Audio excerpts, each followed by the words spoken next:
মাত্র 100 টাকা খরচ করে আমি চলে গিয়েছিলাম ইতিহাসের অন্যতম সাক্ষী পিঙ্ক প্লেসে। বুড়িগঙ্গা নদীর তীরে দাঁড়ানো এই প্রাসাদটি নবাব আব্দুল গনি তৈরি করেছিলেন 1859 থেকে 1872 সালের মধ্যে। নবাব আব্দুল গনি তার ছেলে খাজা আহসানুল্লাহ নামে এই প্রাসাদের নামকরণ করেন আহসান মঞ্জিল হিসেবে। এবং আপনাদের মনে কৌতূহল জাগতে পারে, কেন পিঙ্ক প্লেস বলা হয় আহসান মঞ্জিলকে? এর পিছনের রহস্য কি জানেন?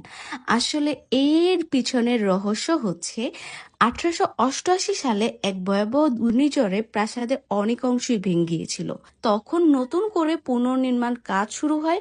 পুরো প্রাসাদকে গোলাপি রঙে রাঙানো হয়েছিল। পরবর্তী সময়ে আহসান মঞ্জিল নতুন এক পরিচিতি লাভ করে পিঙ্ক প্লেস হিসেবে। আচ্ছা, আপনারা কি জানেন রাজকীয় সিক্রেট অ্যালার্ম সম্পর্কে?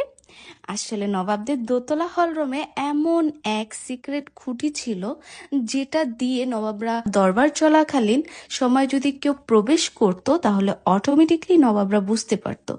ভাবুন একবার।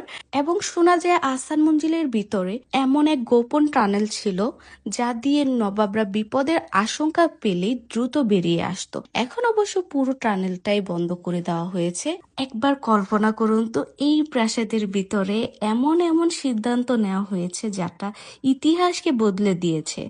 এবং এখনকার সময়ে আমরা এই ইতিহাসকে এই প্রাসাদের মধ্যে স্মৃতি